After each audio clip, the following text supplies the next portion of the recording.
All right. So welcome everybody to another episode of our crypto class. Monday class. We're gonna be covering staking cryptocurrency today. So we have a few people that's familiar in the chat with staking crypto.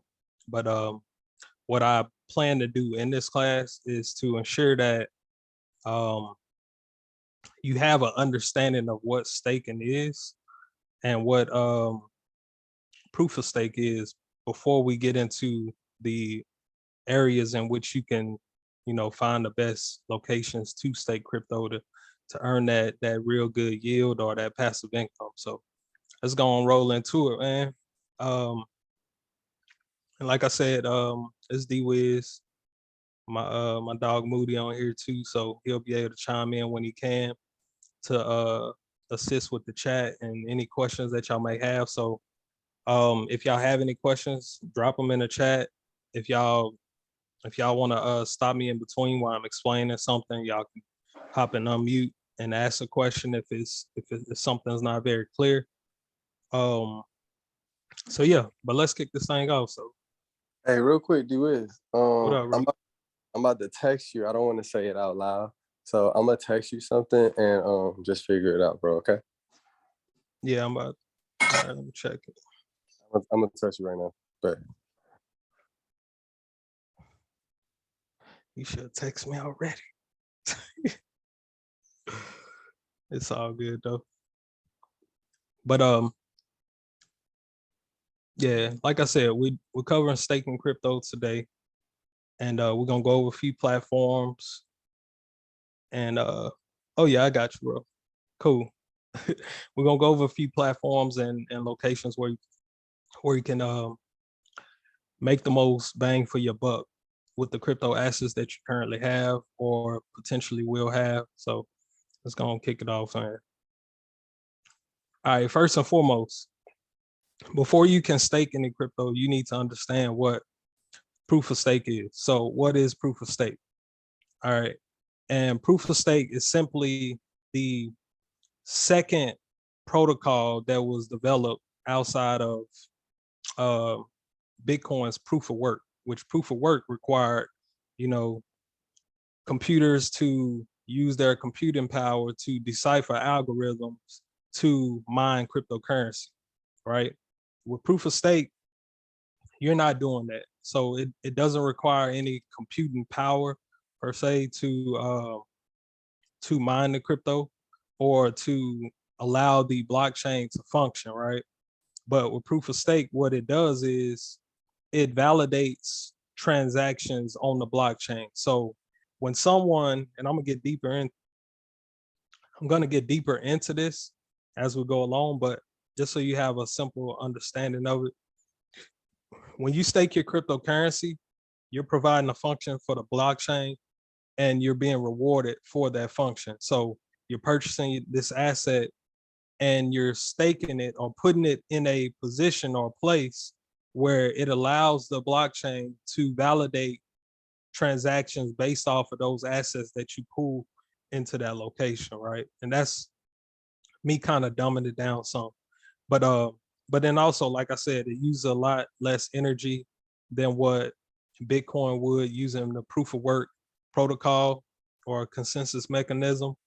Um, so it's a lot more popular to the powers that be because as you can see, we're gonna get some regulatory guidance tomorrow about cryptocurrency, and that's likely one of the things that's going to be pointed out is how impactful the environment uh, could be or has been uh, impacted from the proof of work of Bitcoin mining and other proof of work blockchain technology. So, but like I said, with proof of stake, you use a lot less energy, um, and it doesn't require a computer to decipher an algorithm and all that good stuff. So, but I hope that makes sense to everybody. Does that make sense to everybody?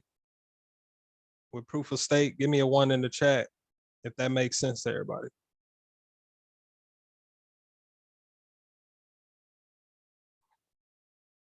All right, we got one. We got one. Two ones. Cool. If it don't make sense, chime in. Somebody said 9. Ooh.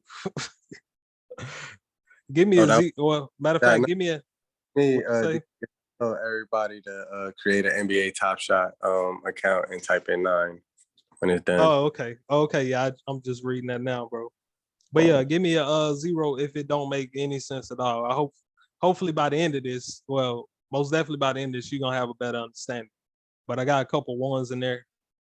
We can work on that. We can build upon that. But we're gonna keep it moving. Like I said, if you want to chime in, ask a question, unmute yourself. Um, just after the fact, after you ask your question, I suggest you mute again so we can keep on going. And I'll answer that as soon as I can. Let's go though.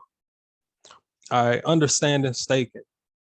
So, like I said, when you stake a cryptocurrency, you're gonna take an asset that you purchased, and you're gonna either in some functions you have to lock that cryptocurrency up to earn these rewards or interest bear or yield from staking. But in other cases, you don't have that function where it has to be locked up. Just by holding that cryptocurrency in your wallet, you can receive staking rewards or interest from doing so, right? And like I mentioned just before, when you stake a cryptocurrency, what you're doing, you're providing that function. You're validating the data that's being transacted across the blockchain. So, like I said, staking verifies every transaction is valid on the blockchain, right? Um, and I mentioned before, that's what proof of stake is, right? And it's the protocol that some of the most popular cryptocurrencies that we utilize today operate on. Like Ethereum is currently on the proof of work blockchain, but it's transitioning to proof of stake to be more environmentally friendly and also um to take advantage of the what is that? I'm drawing a blank. Take advantage of not just being environmentally friendly, but also over time it's supposed to reduce transaction fees and other things that it can capitalize on also. But uh but let's keep on rolling, man. So those who stake into these staking pools, or they stake through their wallet or on a centralized exchange, like I said, they're holding their cryptocurrency in place, and they're providing that function of validating the blockchain transactions, and they're receiving rewards based off of doing that function, right? So, for an example, you could think of it in the likes of putting your money in a savings account or a high yielding interest bearing savings account that gives you, I don't know what they give nowadays. It ain't nothing like what you would receive from staking, but I'm gonna say right now 0.25% annually, right? But it's a similar function, right? You give some sort of a dividend, or you get this interest for putting your asset in a location where the bank takes that asset or your dollars, your cash, and they're soon as you deposit, they're doing whatever they want with it, right? They're trading with it. They're, what I'm saying, lending it out to other people who are trying to take out loans and stuff like that. So in a similar function or fashion, staking provides uh some similarities, right? But instead, you're just placing your assets in one location, and when you place those assets there, you're validating the blockchain, and you're rewarded for providing that, right? But I hope that makes sense, because I kind of rambled and got stuck on there somewhere trying to explain the the benefits of proof of stake for Ethereum. But does that make sense to everybody, understanding the concept of staking and this example relating to the savings account? It's a very similar function, but with staking, you definitely get a lot more yield. You get a lot more yield. Somebody had a question. We will be able to see how you do this on a wallet. Visuals help.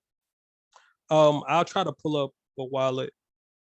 I don't know if I have a wallet on here, but if I can't do it this time, I'm definitely gonna do it on a more advanced, like staking class. This is more of a beginner's level just to like introduce, but I definitely will show you how to go through the process. It's not very hard, but you know, early on when you're trying to do it, it's not as simple as going to buy cryptocurrency on Coinbase and you know staking it there on these centralized exchanges. But let's keep it moving. Anybody got any questions before I go ahead? All right, no questions. Let's roll. All right, so there's pros and there's cons of staking cryptocurrency, right?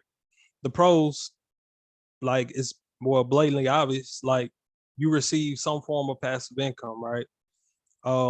You put your assets in a location that you value and they yield you those same assets back or some form of reward, and you gain more value for doing so, right? That's the most pro that you're gonna get from it.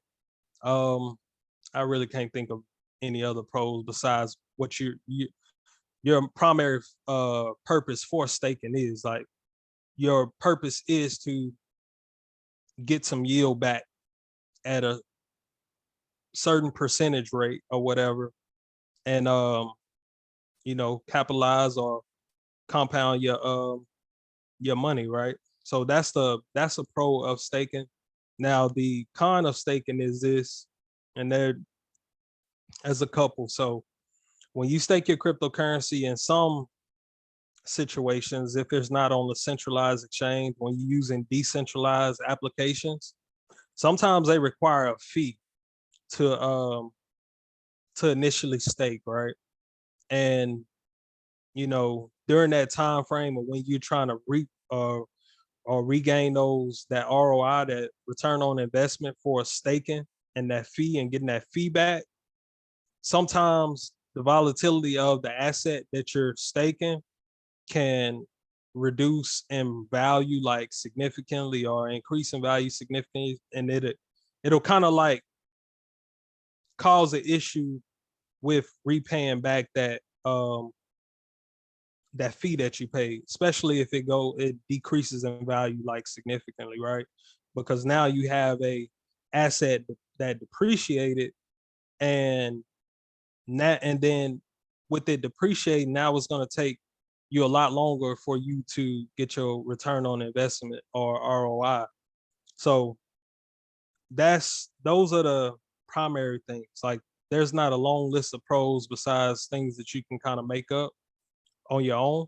But simply said, the pro is you take this asset that you purchased and you're gonna get interest from it, or you're gonna be rewarded something of value for doing so. Now, when you do this, you get something of value, meaning you get a quantitative number. Or so for example, if you're staking Ethereum in some location and you're yielding back Ethereum back into your wallet for staking there, then you're getting more Ethereum, but that doesn't mean you're getting a increase in value.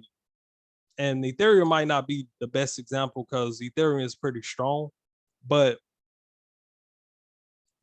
so if you purchased Ethereum and you staked it, say a year ago when Ethereum was at $4,000, and now you've been staking since that time, you've yielded more Ethereum for doing so, but now Ethereum's value is like what is like $1,800. So you may have gained more, but you may be at break even right now simply because the value has decreased so much, right? But that's what you deal with when you go into staking cryptocurrency, right? Those are the pros and cons of it. Like if the value depreciates significantly, then that could be a detriment to your plan when you were staking those crypto assets. Now, Ethereum, you kind of safe. You can probably hold, but that ain't financial advice at all. But you can probably hold that and just ride it out because yeah, Ethereum is gonna be in the next bull run likely $10,000. So I wouldn't even worry too much about that. But yeah, let's keep on rolling. Does that make sense? Pros and cons of staking crypto. Should I get a starter pack? Oh, he talking about Top Shot. I don't know. I don't have any Top Shot. Moody got those, man. So he gonna make that work for y'all. Um, let's keep it rolling though.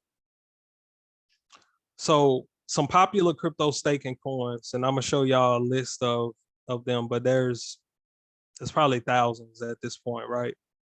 Um, like it says here, a few years ago, the concept of proof of stake, it wasn't, very prevalent. It wasn't, all over the place, and people are utilizing proof of stake platforms. But now, almost all of the top blockchains outside of Bitcoin are either moving to proof of stake or they came on the scene as proof of stake. So when you think of these coins, you want to think of, well, Ethereum is transitioning to proof of stake, but Cardano last year transitioned to proof of stake. Luna was proof of stake. They're still proof of stake now. Phantom, Solana, with this trash self. Uh, yeah. So what else? Cadena, Mina. There's a ton of proof of stake projects out there, and they're like the top projects. So, um, but let me show y'all a list. Though, give me 1 sec.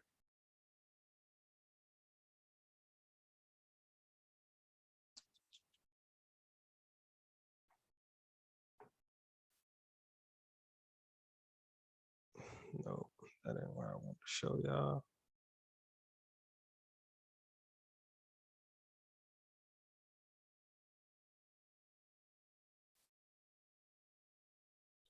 So,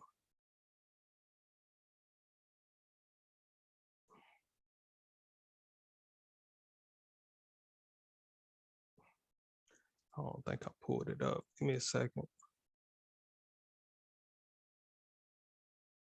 Oh, here's some right here. All right, so like I said, Ethereum's moving to proof of stake, right? Um, I don't think this is completely accurate. But it says here, I think you can still get 5% Ethereum um staking on these centralized exchanges. On some of the decentralized exchanges, that is probably accurate. You can probably get up to 17% per year on decentralized exchanges for Ethereum, but those are a lot more riskier applications. So, but you can do that. EOS, you could stake 3.2%. Tezos, which I really like Tezos. I'm gonna dig deeper into that blockchain. Um, and I own some Tezos already, but I'm gonna dig deeper into it. You can get roughly around 6% staking rewards annually, and all these rates are annually, right? Like and these are low, by the way, in the crypto world.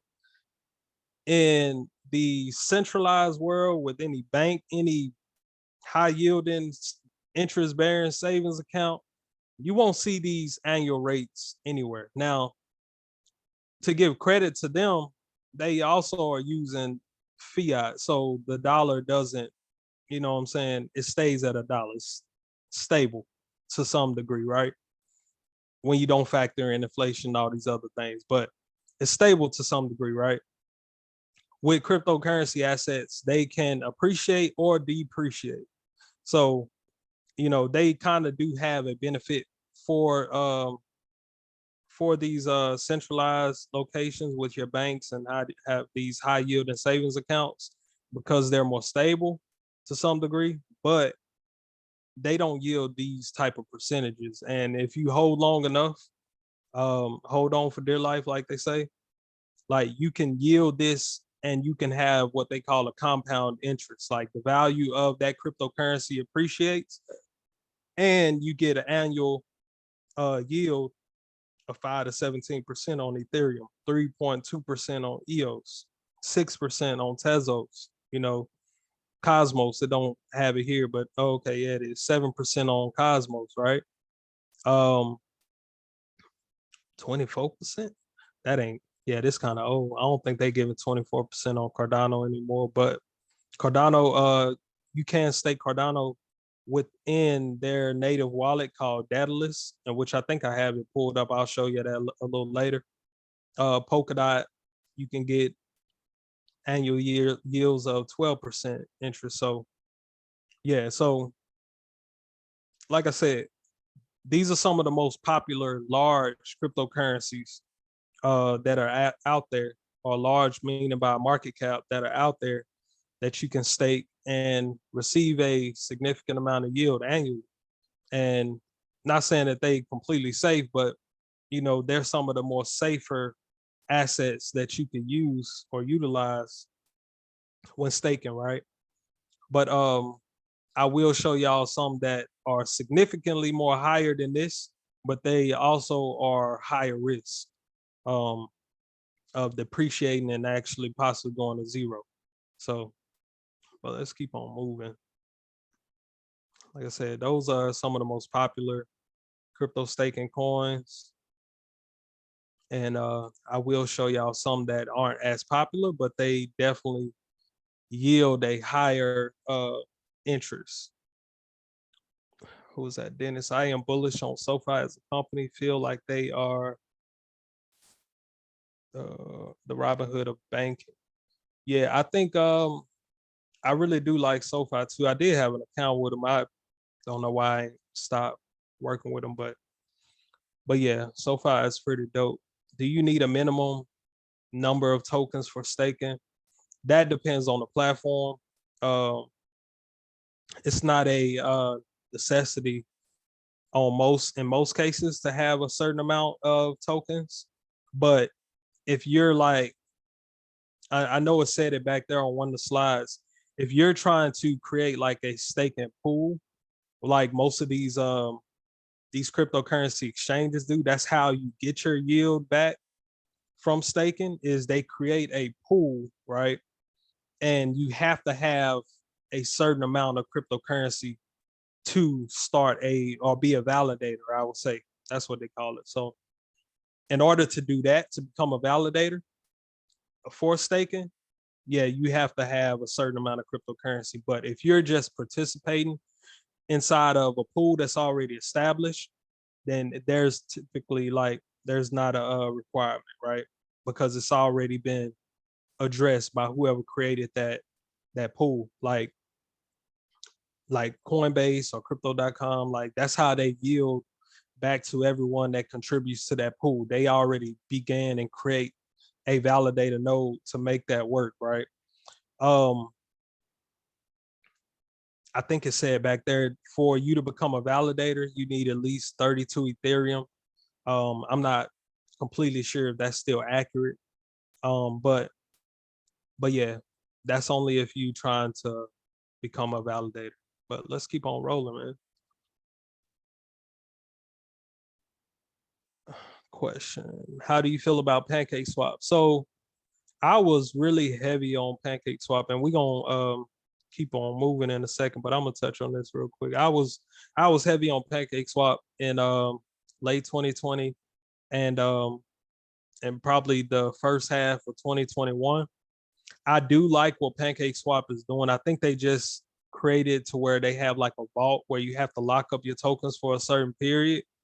I got to dig into that a little bit more to see how long you have to lock up those tokens. But briefly, what I read, I think they said that you'll be able to gain more cake, which cake is the native token for PancakeSwap. You'll earn more cake back if you lock up your tokens in that type of staking vault. But prior to that, you know, they had, I mean, I think I have it up here, and we're gonna go over PancakeSwap, but PancakeSwap, they had it where you could freely go in and out and stake, you know, as you freely wanted to. Like you can stake a cryptocurrency today and unstake it tomorrow with no penalties or anything like that. So, but I gotta dig back into PancakeSwap because when I began staking, that was like the first location that I used. But then the market started to, decline and be a little bit more bearish, and then some of the assets weren't very dependable or they very high risk. So, I was losing by staking in those pools because the assets weren't all that great. Even though like most of the assets that they put on there, they have some form of utility, which I believe is pretty dope. And they don't really put tokens on there that are just completely trash. So I do still like PancakeSwap, but um I believe its growth came simply from um the meme mania of the end of 2020 and 2021. So um I do believe it still can be viable. I think it can still grow and be bigger than it is now, long as like they shift their direction to kind of shift away from the meme tokens. But I mean, at the end of the day, they really have no control of that either. So, but simply said, I do like PancakeSwap, but I'm gonna dig into them some more again. Let's keep on rolling though. All right, I think we kind of covered this, but these are the top proof of stake tokens by market cap. Like I said, Ethereum's not on here because it's still a proof of work technology. And once they transition from proof of work, they will be the top um, above Cardano with Solana there, Algorand, Tezos, CeeLo. I've never like really dug into CeeLo, but I will. Uh, I will soon. Mina, this is a sleeper. I'm gonna tell y'all this right now. If they continue to do great things, this Mina token, this is a block, this is a coin. Um, if I'm not mistaken, and I get these mixed up, Mina and Kadena, one of them has zero transaction fees on that blockchain, which is super dope. Um, so yeah, y'all look into Mina. I'm gonna dig into it a little bit more, but I really do like it for what I read previously, and I'm gonna see what they're doing during this bearish time in the crypto market. But yeah, these are the top proof of stake coins by market cap that allow you to stake on that blockchain. Let's keep on rolling. All right. So where to stake crypto? Like I said, you have pretty much two locations or two categories, I would say, right? You can either stake on centralized locations or you can stake on decentralized locations, right? So on decentralized locations, that's where you have like Coinbase, Kraken, crypto.com, most of like the large not even large, like most of your centralized exchanges, like I said, Coinbase, Kraken, crypto.com, FTX probably has some form of staking. Qcoin probably has some form, Binance. Like I know they all likely have some form of staking. But on those platforms, right, when you stake there, it typically doesn't require you to hold those tokens in a pool of some sort, right? Or there's not always like a lockup period. Like you can remove those tokens as you please. Like they just want you to have the asset on their exchange and just sit in there to provide that validation of the blockchain function, right? So those that's what you have with centralized exchanges, right? And then on the decentralized exchanges or decentralized locations or platforms, you have, like we just mentioned before, you have for the Binance Smart Chain, BNB chain, what they call it. You have PancakeSwap, and then you have a whole thousand other exchanges that look just like PancakeSwap, where you can do staking. But of the most prominent ones for decentralized exchanges, on the Binance Smart Chain, I would say PancakeSwap. Beefy Finance started on the Binance Smart Chain, but they've expanded like to multiple blockchains now, so they're kind of like all over. But then you have on Ethereum, you have I think on Uniswap you can stake some assets. Don't quote me on that, but I don't use Uniswap very often, right? But then on Ethereum, you have Uniswap, you have 1inch, and these are decentralized exchanges. Um, then you have what else on Solana? On Solana, you have some centralized. Well, yeah, you have some centralized and decentralized locations also. But for the decentralized locations that I prefer to use, um, for Solana, I use the Exodus wallet or Atomic wallet. I think they do staking on Atomic. I can't remember off the top of my head right now, but the Exodus wallet for sure does staking for Solana. And all you have to do is hold your asset in the Exodus wallet and contribute to staking within that wallet, right? And I'm gonna show y'all some of the stuff. But yeah, so just keep that in mind. You have centralized locations where they know everything about you. Your your first grade teacher, your first dog name, like they know everything about you. Then you have these decentralized applications or exchanges where you're pretty much anonymous and you can stake in a lot more um, locations or areas and at a higher yield. um, but yeah, let's keep rolling. Actually, let me show y'all some of these. So like I said, Coinbase, y'all can still see my slide, right? I mean my screen.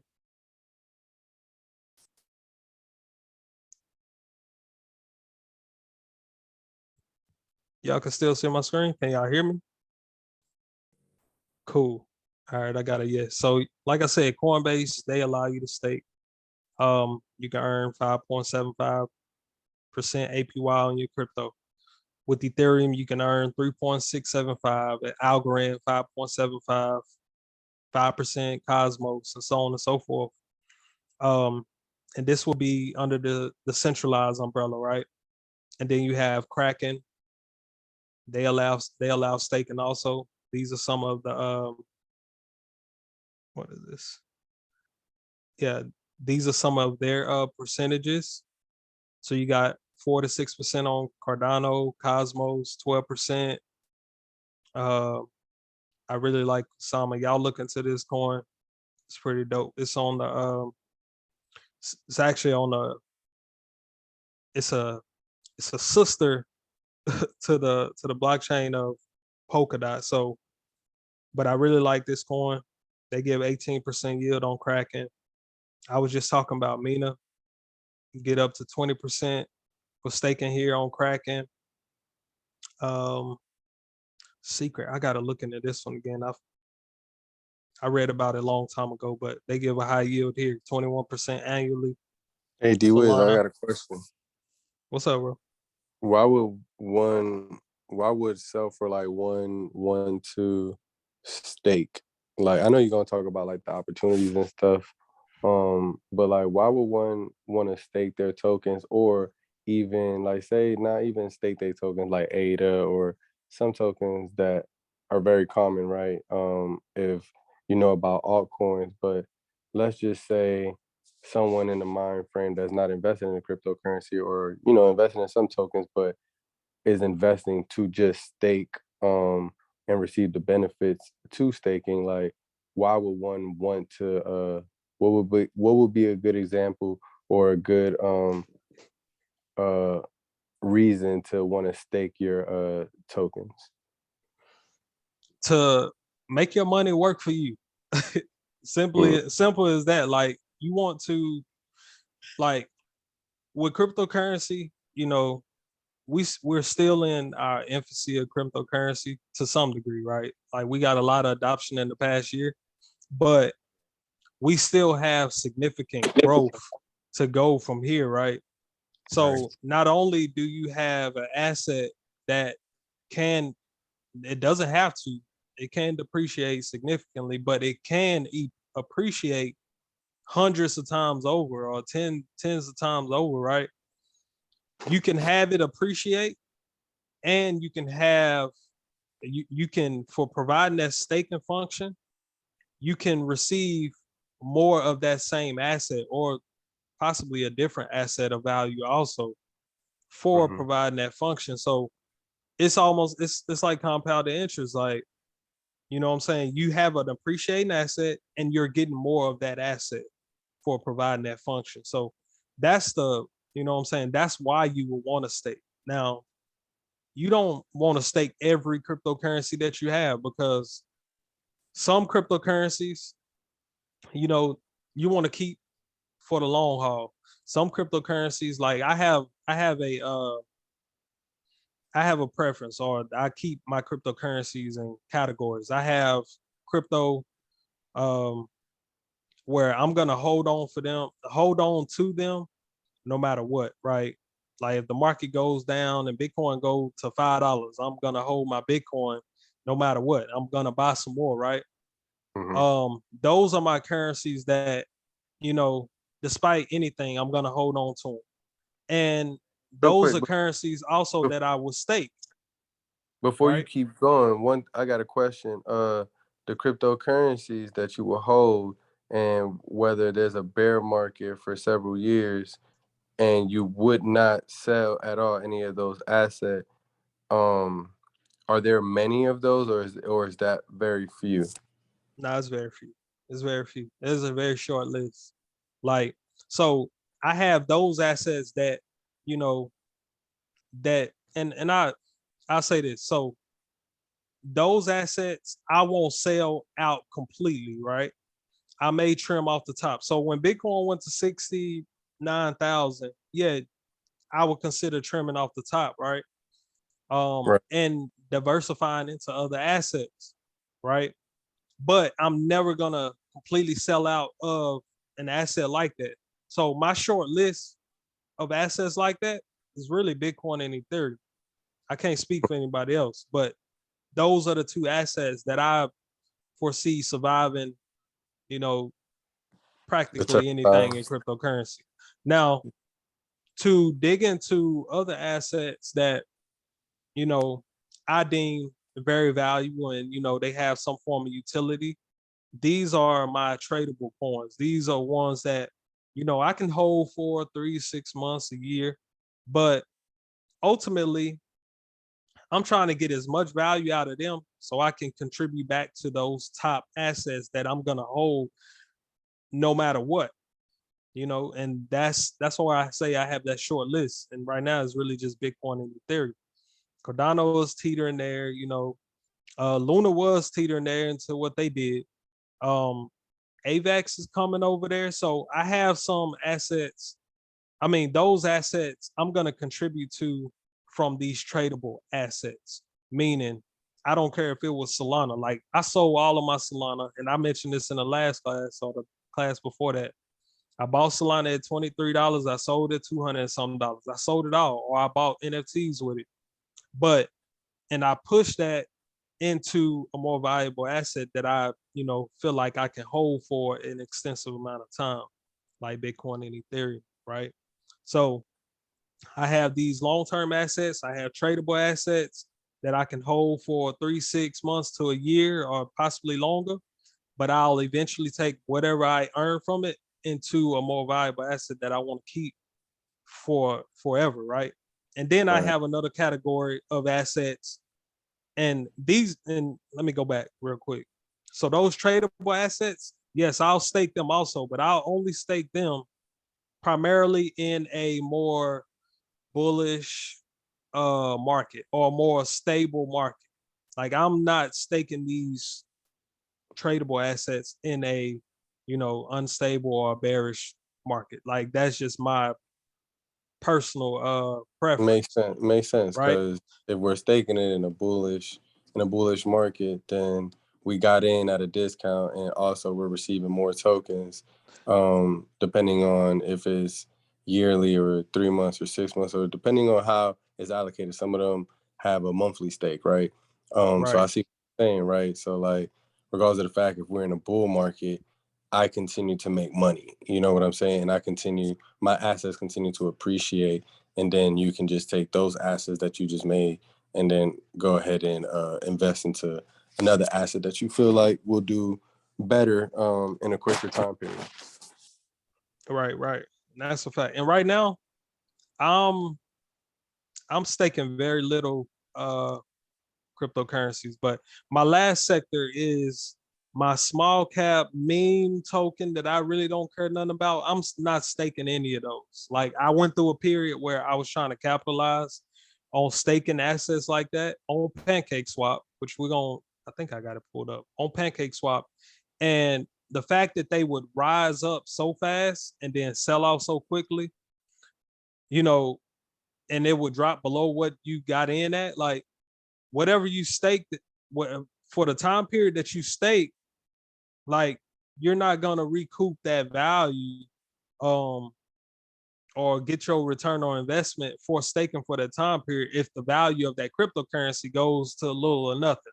So those meme sector, very low market cap cryptocurrencies in that last category, like I don't even bother staking those anymore. And on PancakeSwap, there was a ton of them on there. But if you got in at the right time and got out at the right time, you can make a significant amount of money.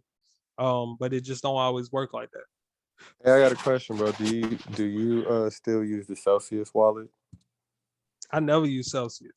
Oh, you never use Celsius? Okay, got you. Yeah, I I never. used it. I stopped using it, but I was using it, and then I found out it was centralized. But Yeah, go ahead.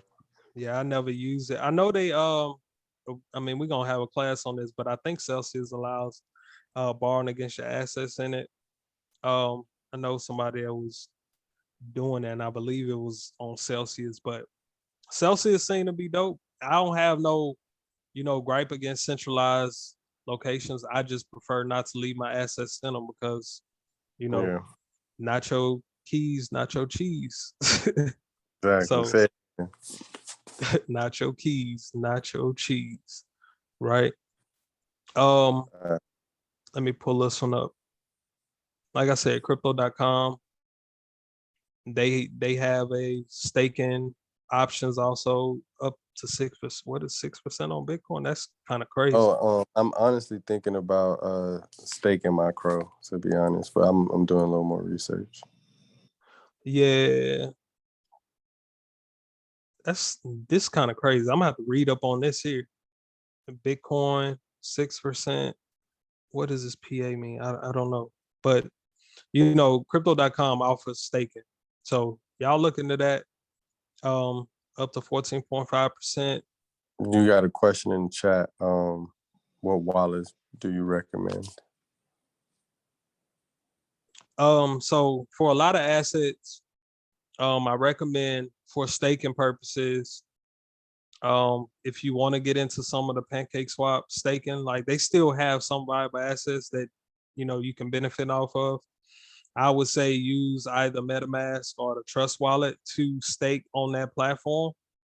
But for some of the bigger, like larger market cap cryptocurrencies, I would say use the Exodus wallet, which allows you to stake Cardano on it. It allows you to stake Solana on it.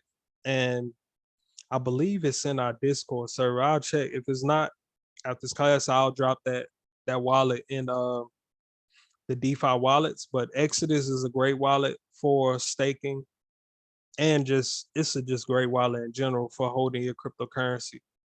One of my favorite wallets.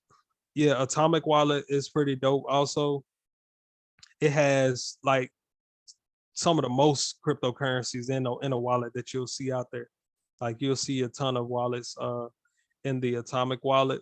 I really don't like the function of the Atomic Wallet sometimes because it displays the wrong value of your crypto. So every now and then I have to send like send like something to customer support to try and get them to update my wallet, which it should just automatically update. But those are two that I recommend. Because because for one, Atomic, it has like some of the most assets in a wallet that you can hold. But Exodus, because it has some of those top assets that you can stake, like I said, with Solana, which I was staking Solana there before I dumped it. And then Cardano. And matter of fact, let me just look real quick. I'm gonna tell y'all what else they have.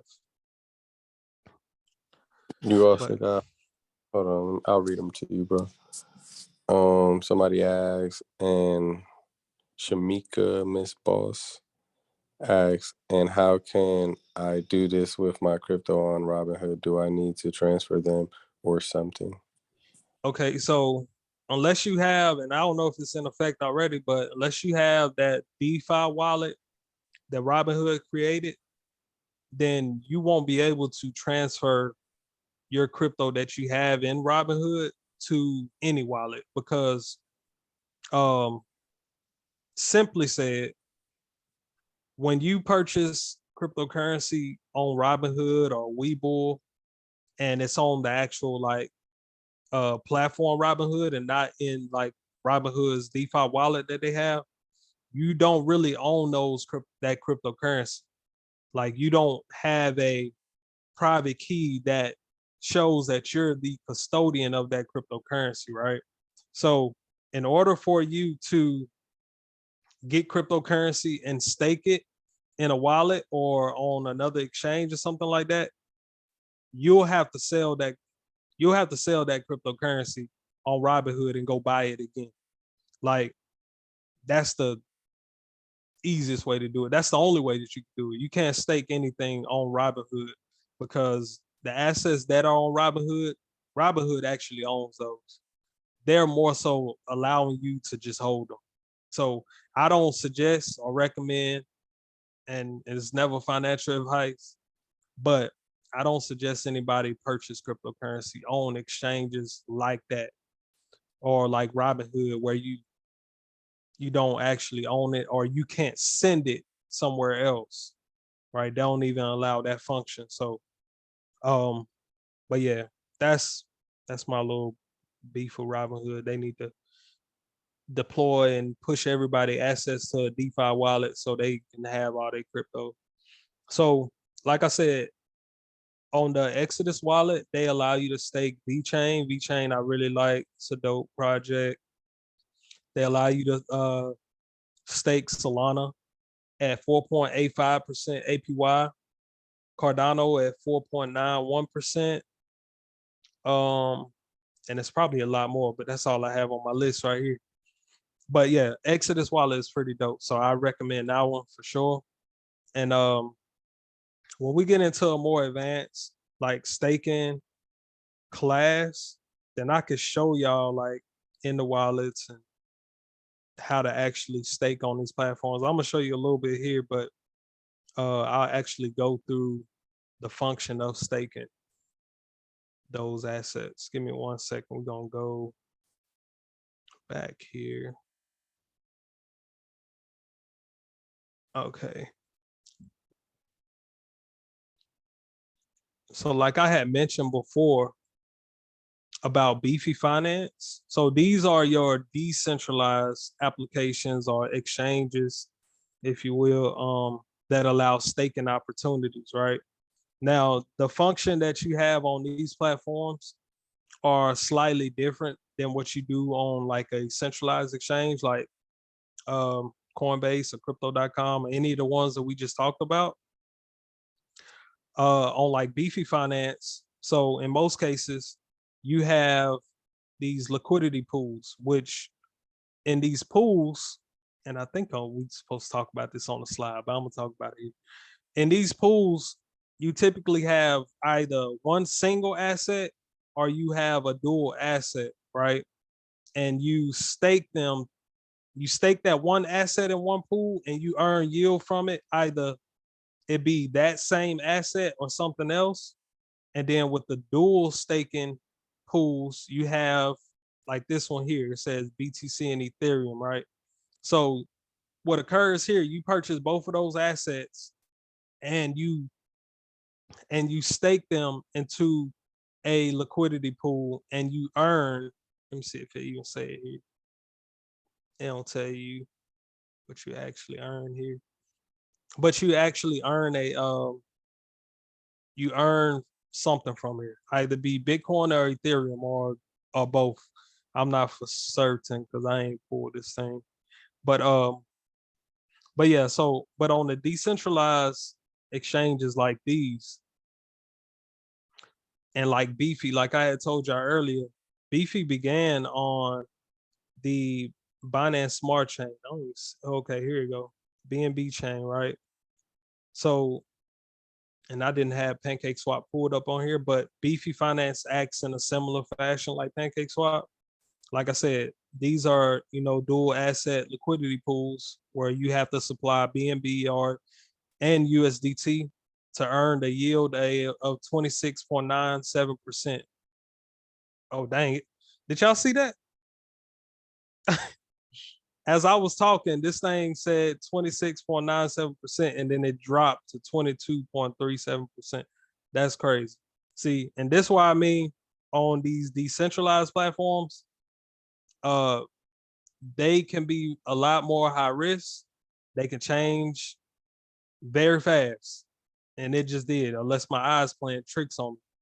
But like I said, this is like a dual asset. Let me see if I can find a single asset. Here it is. So this is what your single assets will look like. Now with the single asset staking pools, they yield a lot less annually, right? Like you look at this is a stable coin, TUSD. It only yields 2.44% annually, right? And then the stable coin DAI. All these are stable coins. Let's get down to something else. Ethereum, you're only getting 0.16%. So this somewhat aligns with what you'll see on the centralized exchanges. You're not gonna get a crazy or not ROI, but interest from staking single assets all the time. Now, a year and a half ago, this thing would probably say this BSW B swap, it would probably say 300%. No lie.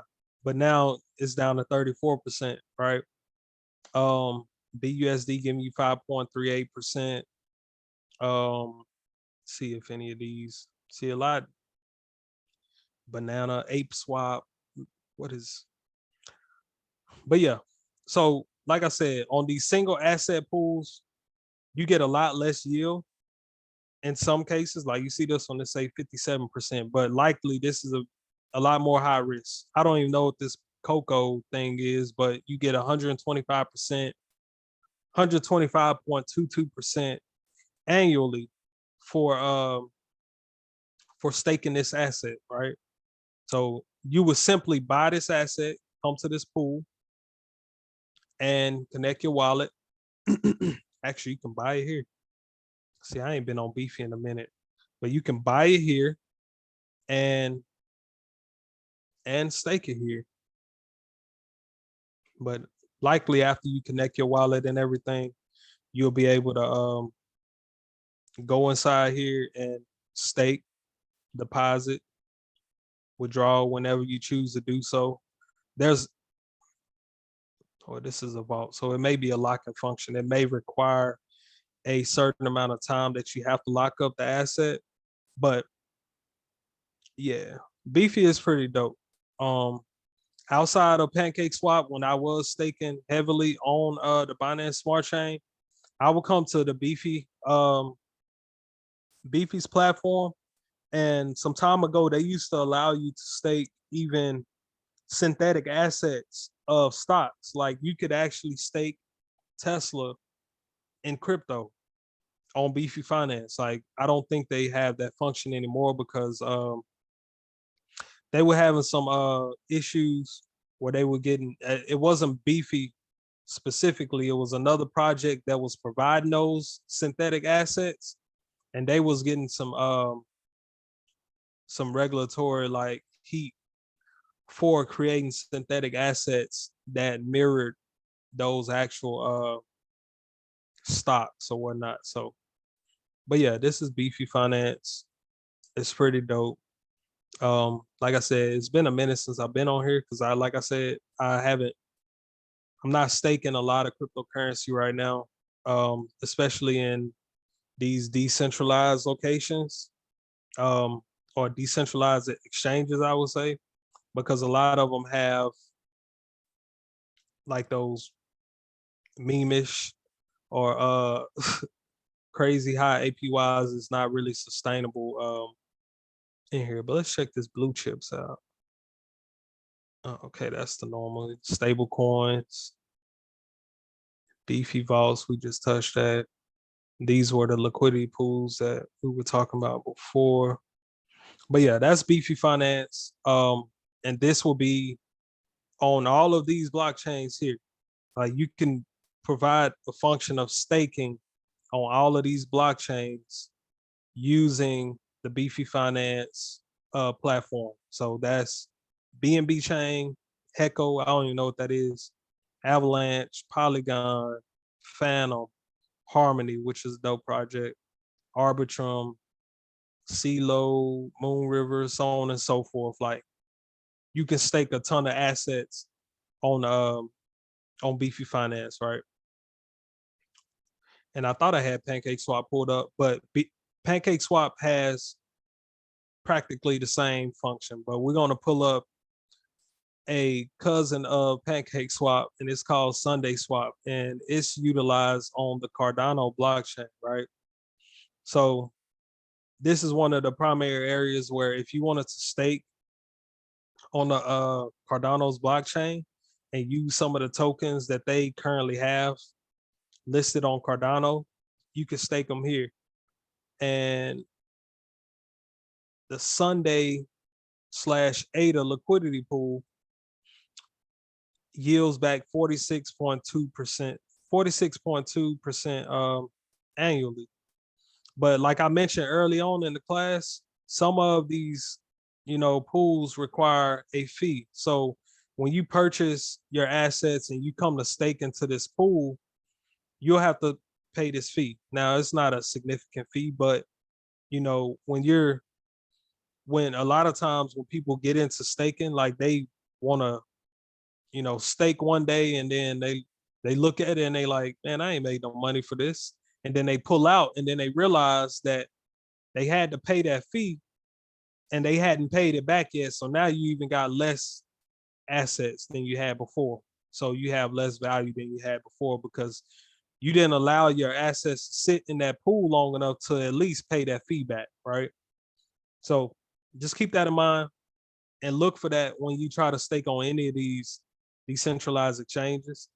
Um, I won't go through this heavily, but it's the same concept as Beefy Finance. The only difference is it's on a different blockchain, and they require a different wallet to utilize this. Their wallet is the Daedalus wallet and the Euro wallet, and they're both. Well, no, the Euro wallet is in the Discord. I will drop the Daedalus wallet in there, but the Euro wallet definitely is in there, and that's what you utilize to connect to this this decentralized exchange on Cardano, and they yield back some decent interest here. I don't know about a lot of these projects on Cardano. I know this Pavia one though. This is a metaverse project that I was gonna get into, which seemed like it was pretty dope, and people was making a decent amount of money on it. Drip, that can't be drip token, but I'm looking at this a little deeper. When we have our more advanced staking class, like we'll go in and actually stake, unstake. I'll show y'all how to do that. Like, and I'll show you it's pretty simple once you've done it a few times. All right, let's keep it moving though. Any questions before we keep going? Or I miss anybody questions in the chat? Let me check.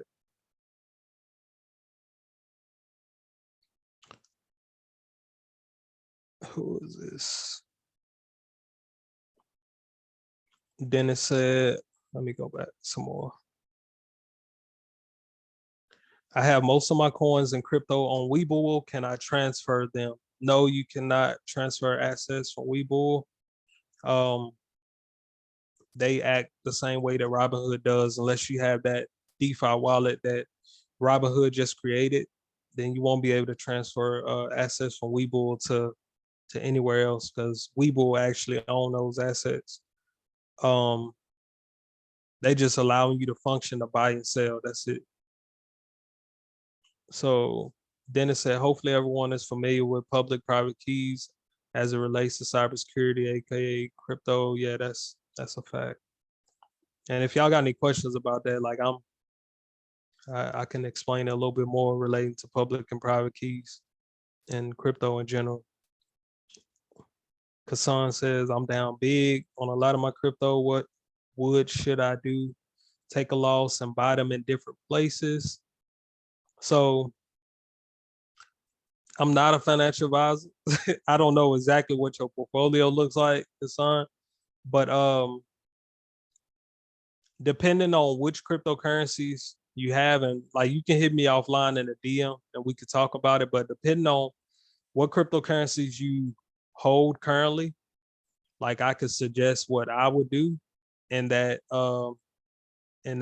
situation, but I certainly won't tell you what to do. So like if you feel like telling me in the chat like what you currently have, then I'll tell you what I would do personally. And do you recommend hard wallets? I certainly do recommend hard wallets. Specifically, like I said, for those assets that you like don't, I mean, you don't want any of your assets to be exploited or hacked or, taken advantage of. But for those ones that you have a significant bag in, like Bitcoin, Ethereum, or those that you plan to hold for a very long time, that you could pass on to, your children or grandchildren, have it may be. Those assets, yes, put in the hard wallet. Those assets that I deem like tradable, I keep them in hot wallets personally. Like because, I could put them on a hard wallet and they be more safer to some degree, right? But with the hot wallets or these DeFi wallets, those I'm more accessible to. I have more access to on a daily. So if I want to swap in and out as I choose, then I can do that at any point in time. So yeah, but I do recommend hard wallets. And explaining the keys. So when you're looking at having your private or public key, right? And Dennis, you cybersecurity, so you in this field, so you probably even know this better than me. So if you want to, I bro, mean, you can chime I in. can make it simple for you for people to understand. Yeah, do that for me. I appreciate All it. right, quick and dirty example, right? Public and private key. So think of it as your bank, right? Your bank card, the actual card number, that's your public key. You can give people that, over the phone. You make purchases with that. Your private key is your PIN number. That's something you don't want to ever give anybody because that gives them authorization and access to your funds, same as crypto. If somebody has your private key combined with your public key, then they're able to pretty much take ownership of that crypto. And the same token, if somebody was to get your bank card with your PIN number, they're able to make purchases and do as they please. So your private key, you pretty much hold on to that tight, put it in a safe, lock it down, because that's what's needed to access your crypto, which lives on the actual blockchain. The public key lives on a blockchain that's public, no one cares about the public key. So it's the same concept with encryption, public key and private key. So, if anybody had any questions, then that's pretty much the quick and dirty rundown. And that's straight from the expert. So, but what I'll add to that, I got a question. Go ahead, bro. I was just gonna ask how many people got NBA Top Shot account or did it? You can unmute yourself. You know I'm in there, bro. Okay, that's one. I think MON said it too. All right, cool. I'm just weird, man. I'm not like everybody else. All right, cool. I know new people did jump in, but I'm gonna do another giveaway. Hey, but everybody else that didn't do it, I guess next time, right? But it's not that. I know I didn't say it was a giveaway, but I do understand when somebody says that they're gonna do a giveaway, everybody would do it. So I just wanted to see who would take action. I'm just in love with action and execution. But yeah, Dennis and MON, y'all DM me or just tag. Matter of fact, tag me in the NFT chat or in the crypto chat, and also drop your wallet address, and I'll go through them, and I might just let y'all pick some. I don't know. I'll figure it out, but I'll send y'all one or two a piece. I don't know. We'll figure it out, but I'll send y'all some NBA Top Shots NFTs. Oh yeah, and just to add to what Dennis was saying, about the public keys, right? So, like he mentioned, the public key is accessible. Like, you don't want to, go willy nilly and start sending it out to anybody or just display it anywhere, because on the blockchain it's transparent. So when someone has your public key, you know, which if you're transacting with somebody that you know personally, or if you're making a transaction to purchase an asset, anybody could see what assets you hold via that public key.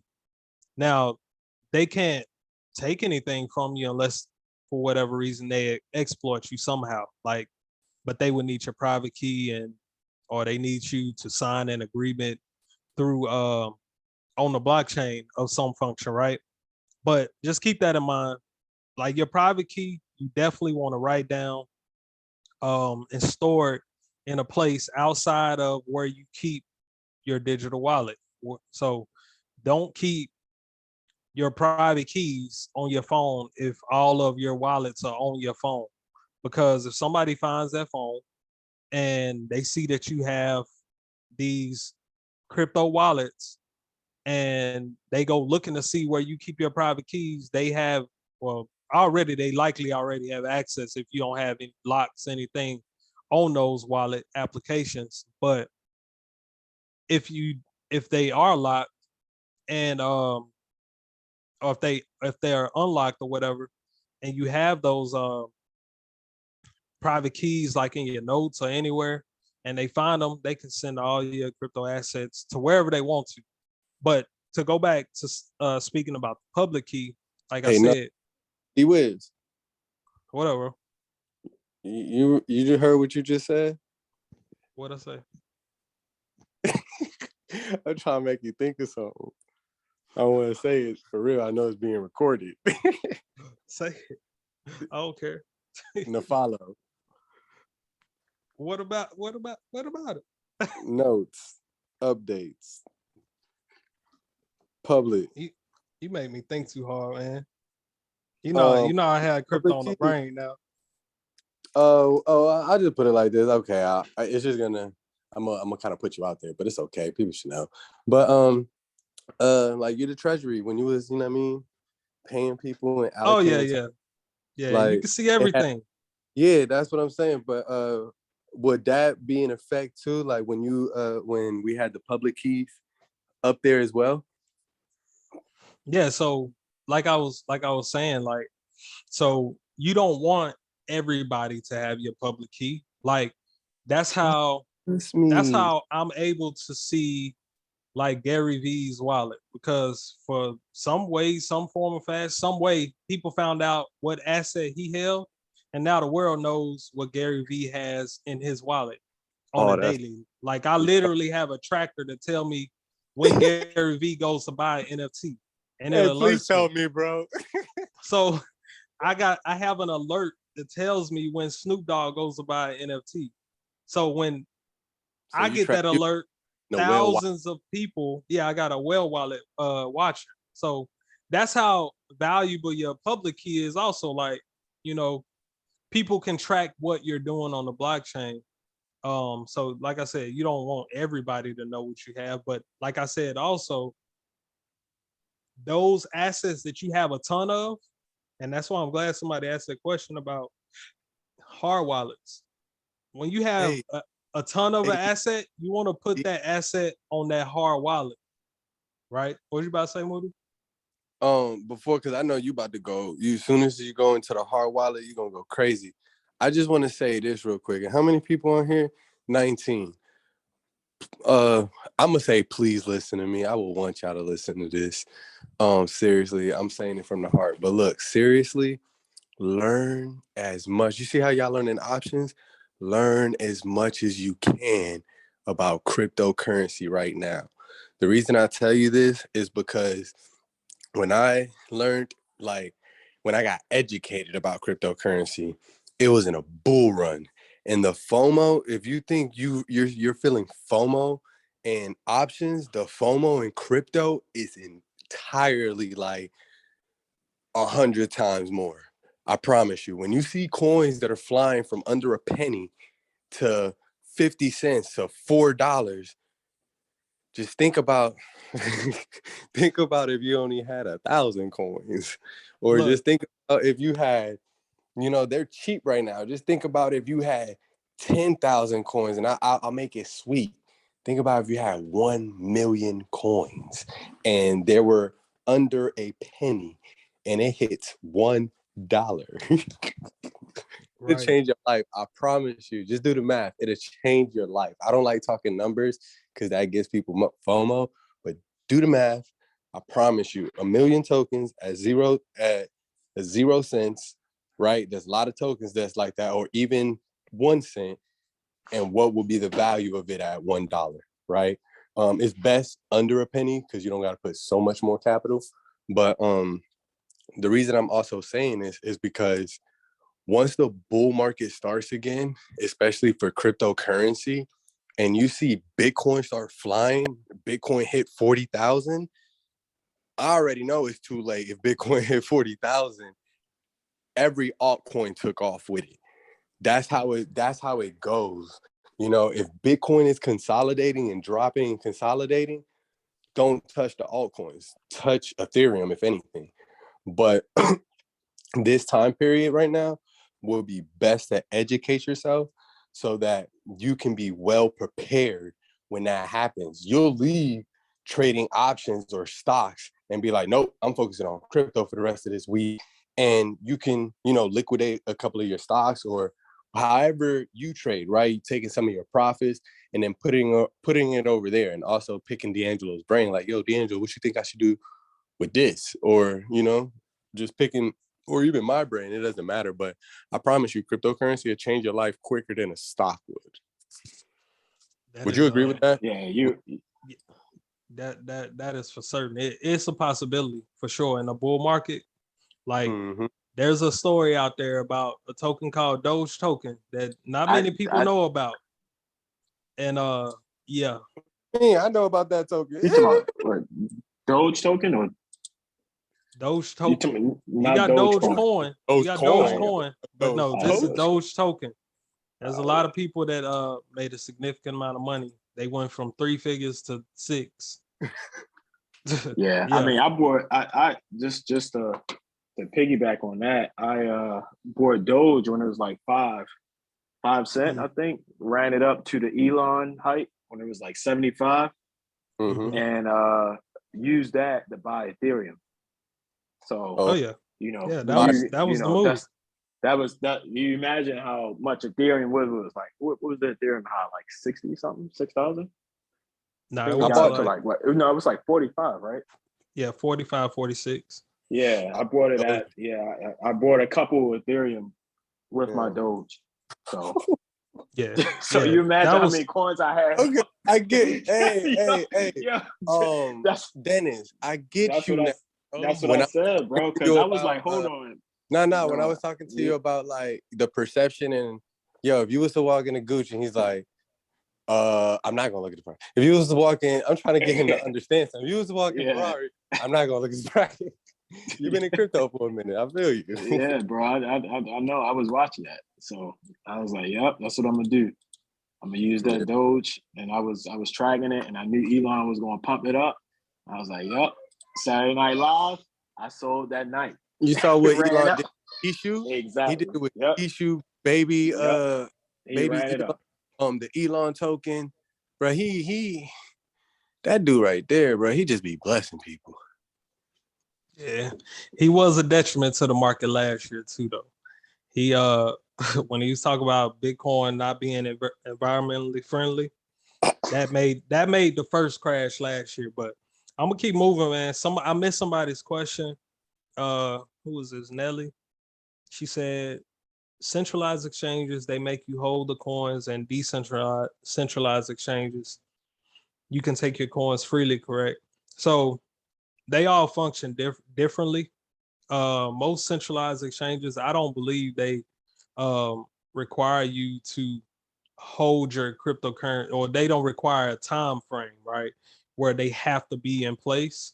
But then you have some that do. So it's just based off of which platform that you're looking at and what their requirements. So before you go to stake, just always read what it says. Like it'll say you have to hold these for this time period, right? So just keep that in mind. So you have it on both. You have it on the centralized side and the decentralized side. Like what was that project, Moody? Biofinance, like they required you to stake your Ethereum for at least a year or something like that. Yeah, it was So bio, but you had to do both yeah, of them, bio and Ethereum. yeah. So like they were a dual asset pool, like I was talking about here.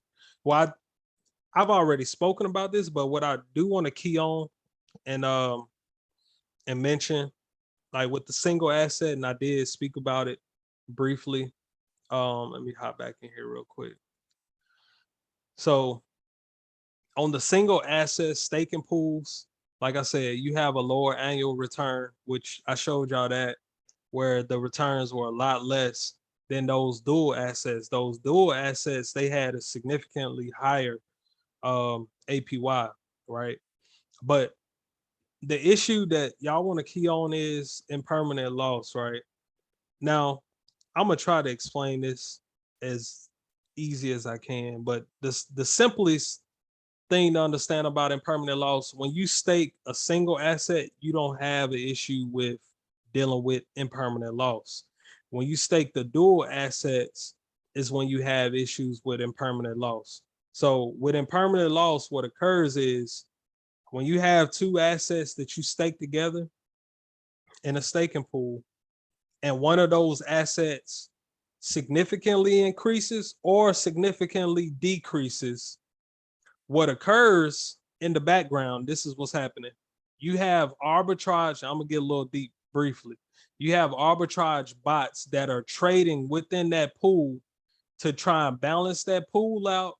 And when you go to unstake, because that value has either increased on one of those assets or significantly decreased, you're not gonna receive as much value back as you would have if you just held that asset solely by itself, because that arbitrage bot is going to realign that pool to where if you had Ethereum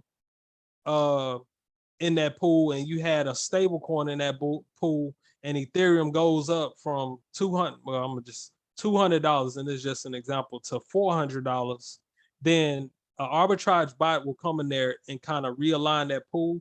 And when you go to retrieve out or unstake, you won't have a value that will display what you expected because of impermanent loss. Now,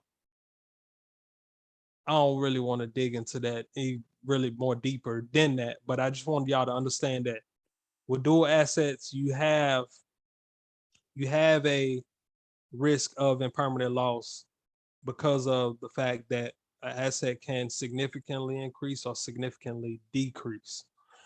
All right, let's keep on rolling, man. See what I didn't touch. Oh yeah, I did pull these up already. So, like I mentioned, and these are some of the top staking blockchains.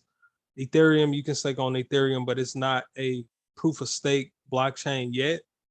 But you do have areas where you can stake assets, right? Solana, BNB chain, and Cardano. We covered all of those with, actually we didn't. I did tell you about Solana. So Solana, you have the option of staking on that Exodus wallet, I think you can stake on Kraken also. And there's a few other locations that are decentralized that I never touched. And before I even speak on those, I don't even want to show y'all those before I can really speak on them. But then I did show y'all Beefy Finance. I pulled up PancakeSwap just a second ago, and the same um the same things that you'll see on Beefy, you'll see the same stuff on PancakeSwap, like the same concept of staking single assets or dual asset pools. Then on Cardano, you have SundaySwap. You have the same concept where you have single asset or the dual asset pools also. So let's keep rolling though. Is staking still profitable?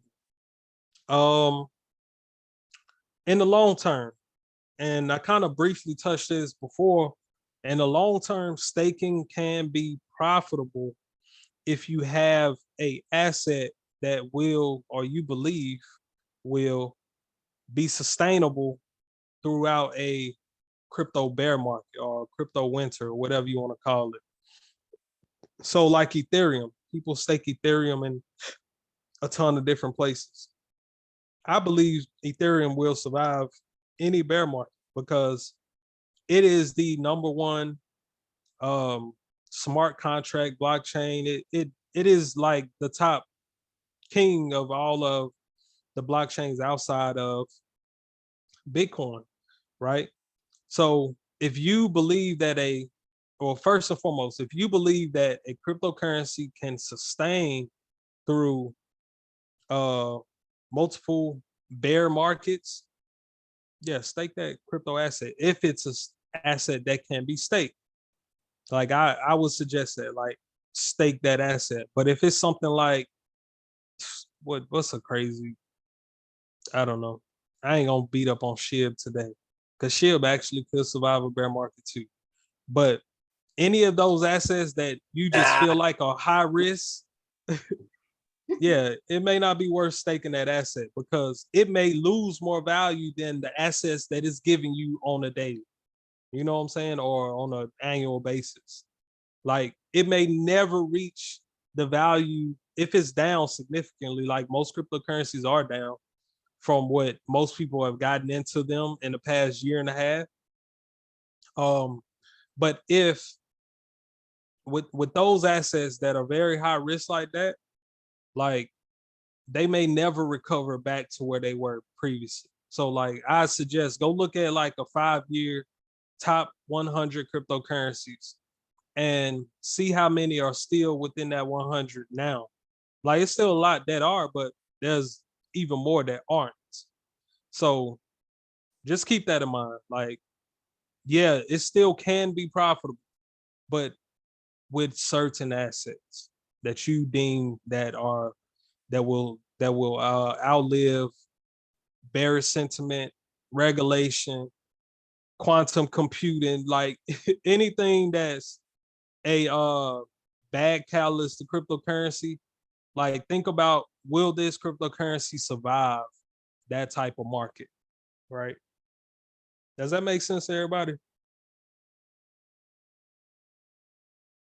Let me see, make sure I touched every question here. All right, cool. But yeah, it's certainly still profitable in certain cases. All right, we coming down to the end, man. Y'all ain't got no more questions for me, but we're gonna touch the takeaway here. So, like I said, staking is a way to earn additional rewards, interest, um, different types of things. You can even stake NFTs. Like I didn't mention that in here, but you have a capability of staking NFTs in certain cases and yielding back a cryptocurrency from that NFT, right? So there's the concept of staking is ever evolving. There's more like opportunities out there coming like every month practically. So it's very hard to keep up with. But the key thing that you got to understand is like, and I hope y'all got out of this, is that what staking is, like what function you provide when you stake. Like when I purchase this asset, and I go to a staking pool or one of these centralized exchanges, what are my assets providing to the blockchain that's going to allow me to receive these rewards or these assets back to me in interest? Like, I wanted y'all to understand that underlying factor, right? Before you go and actually go stake. So I hope, you know what I'm saying, I allowed you to, you know, kind of feed your brain and understand that better if you had no knowledge of it. But like I said, we're gonna have another more advanced class, and we're gonna actually go in and I'll show y'all how to actually stake. I'll do it on my phone, on here on the computer, have it may be. But yeah, I just hope everybody, you know, grasp that concept of what staking is, what proof of stake is, the difference between proof of stake, proof of work, you know, the way ahead. Like, is it still, like we just mentioned, is it still profitable for staking? Like, and like I said, yeah, in certain cases it is. But all of those high risk opportunities, nah, it's likely not in the current market conditions, right? If the market changes, then yeah. Um, but yeah, that's what I have ultimately, man. I know Moody had some, you Moody, you had the whole Top Shot thing. You gonna work that in the server?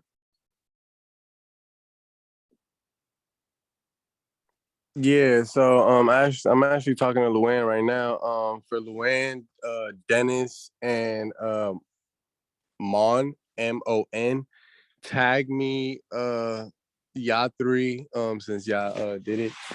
Tag me in the NFT chat. But when you do just tag me, and then or you don't have to no, I need you to tag me so I can see it.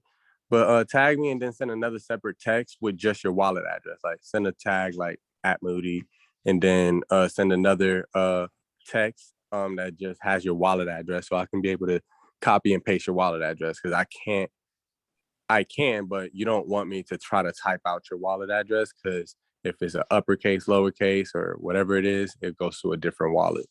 But yeah, I'm doing a giveaway to you three, so just go ahead and tag me on there, and then I'll post it in there as well when I send it to you guys. I'm a little busy, so just give me some time. I'm gonna open up a couple packages as well, because I have a lot of packs that I have not opened yet. Just to go through them, and I may let y'all choose, because I honestly just pick anyone and just send it. Cool, that works, bro. And since Moody giving some away, I'm gonna give away another one of my NFTs too. So to I'm trying to beat you to the punch. Let's go. So look, I'm not sure who has seen my NFTs I created. But I will be giving the one away. And all I ask you to do is you know, go and give some feedback into the server, saying what you learned today. You know, what you like, what you dislike, what you want to see the next time. However, maybe just tell me something out there. And what we did last week, whatever post get the most emojis by it, that's who gets the NFT. Like, I'll make it a little bit more complex the next time, but Moody giving away stuff, I feel like I want to be in a giving mood too. So yeah, but I'm Well, not I'm sure gonna if y'all the one I'm not, away. Stop with me, bro. huh? If somebody joins the lifetime, are you gonna make me? I do it. I do two more. Stop playing with me, bro. Nah, I'm just playing. But I'm not playing about that. If you do join the lifetime, just tag me. Just be like, yo, Moody, I just joined lifetime. You say you were gonna give me a free NFT. Where that at? Let me get that before I run up on you or whatever. It don't matter. I'll just be tweaking.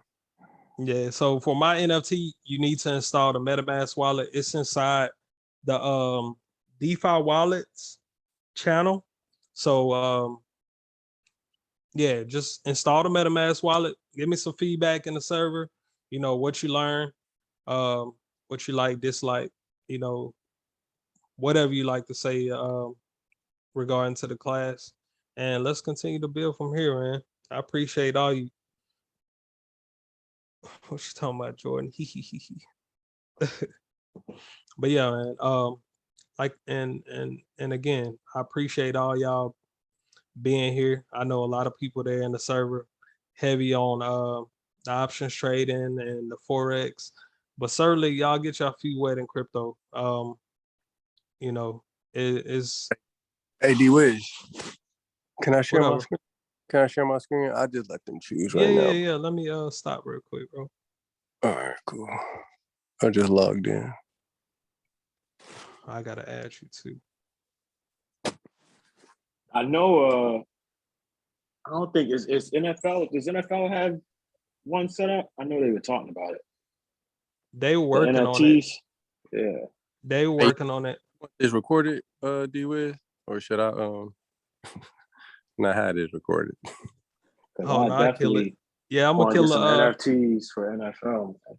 yeah, I'm gonna kill This the is a dummy. recording right now. I wouldn't call it a dummy account, but it's just one of the accounts I got. So I mean, it don't really matter. There's not a lot in this one.